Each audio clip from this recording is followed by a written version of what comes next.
fields. I have bulk add offers and bulk add requests. So if I hit bulk add offers, the services that I'm currently offering are checked. This is great when you have a new member coming in because you can see all of the possible services there are. I could uncheck something and it'll remove it, and then I could check others that I see, like I could do bulk mailing, and then just come down to the bottom or the top, hit update services, and it would add that to my services. Then I would want to go to them and edit the descriptions, because these descriptions get searched as well.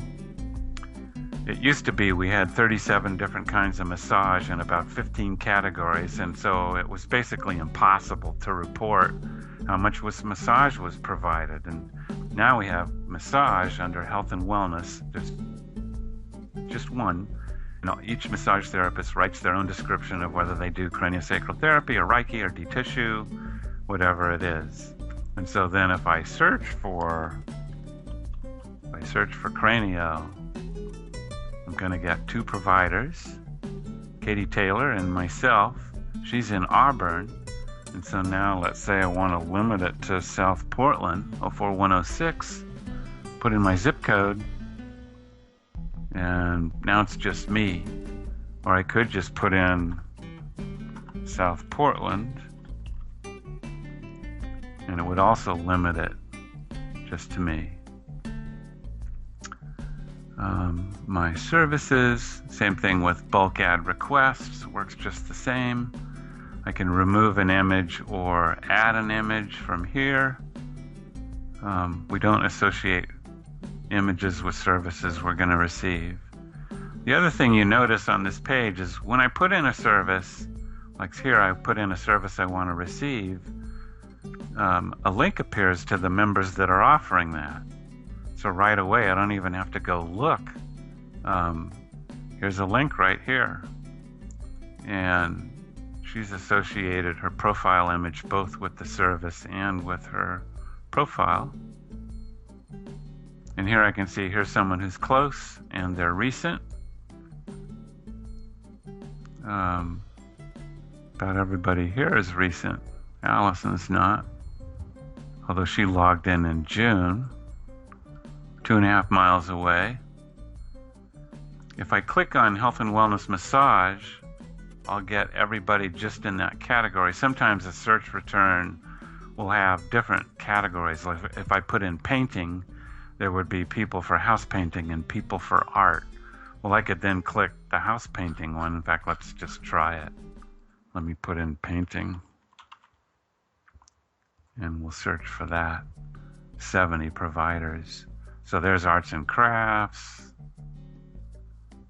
And somewhere there should be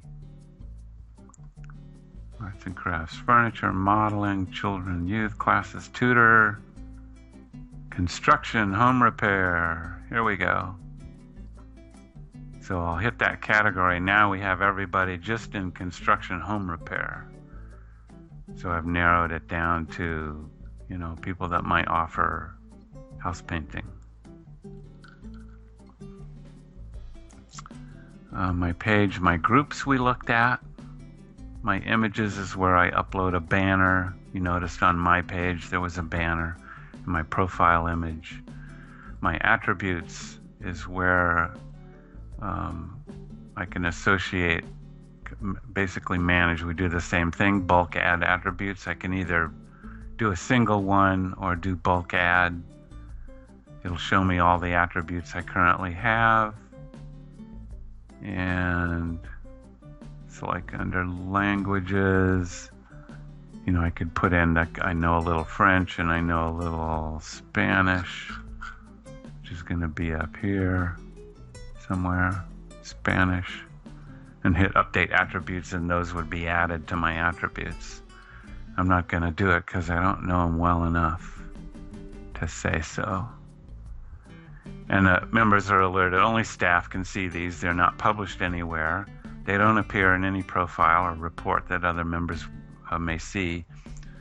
We typically use attributes on the administrative side for reporting anonymously on on the activities of the membership, so that if we can receive funding, let's say we're providing,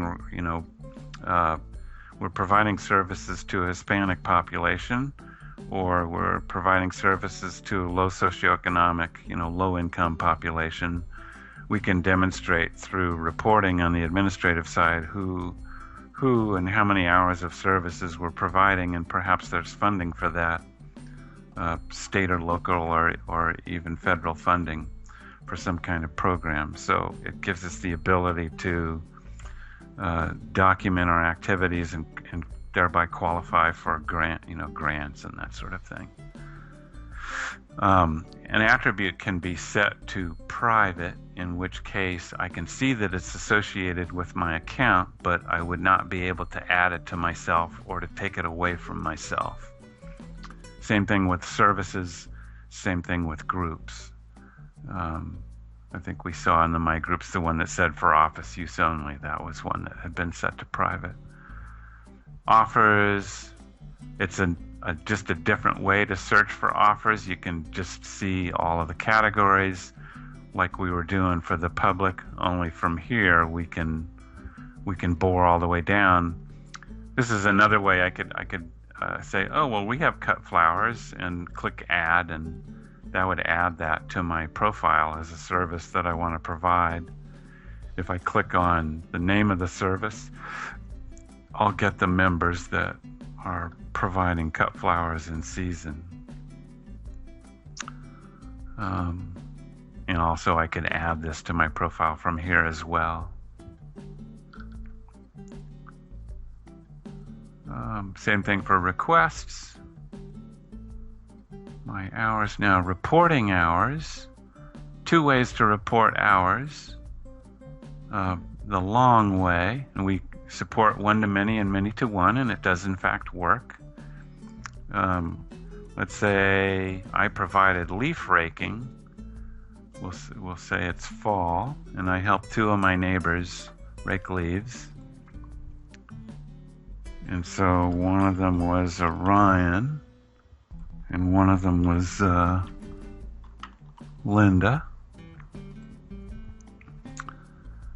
And here's Orion, here's Linda. We'll continue. And I don't remember the category, but I remember it was leaf raking, and so the system will figure out the category. Of course, if there was more than one, it would have me select. But when there's only one, it'll select it for me, and then just let me select the service, leaf raking, record it. They'll each be debited an hour, and I'll earn 2 hours. The second way is if I go into my statement area, I'll find a transaction where the provider and the receiver and the service are the same as what I want to record, and click this plus. So I have the provider, I have the receiver, I have the service category and the service. I put in the new date, I put in the new hours, I hit record, and it's a done deal.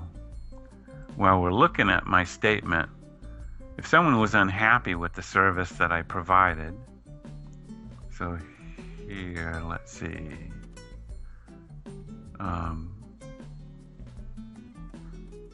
if I am unhappy with the service that someone has provided me, I could click no, and that would affect their header information. If they said, no, I did do a good job, we could either work it out by email, or they could contact an admin to be an arbitrator, or if perhaps, I felt a little guilty and I was rushed for time and I really didn't do a very good job, because I was the provider, I could delete the transaction, thereby issuing them a refund, and an administrator would never even have to get involved. And so I can delete any transaction where I was the provider, and where I was the receiver, I can indicate that I was happy with the transaction. The system assumes that I was, and it also assumes that I'm not willing to provide a reference. I have to manually come in here and click these no's to make them, I have to click that no to make them yes. And so then that'll show up on her My page as Kelly Donahue Health and Wellness Massage. So I would click yes here as well. That'll show up as Jules Delgar Office Cleaning. That's Wedding Photography, Michael Shaw. So I'll click yes there. And so that just gives each one of them a reference. It assumes no because in the case of HIPAA privacy and healthcare, we can't have the system just automatically advertising that anyone came to receive any kind of healthcare. And so we set it up so that the patient could go in and manually elect to say yes, they would be willing to provide a reference.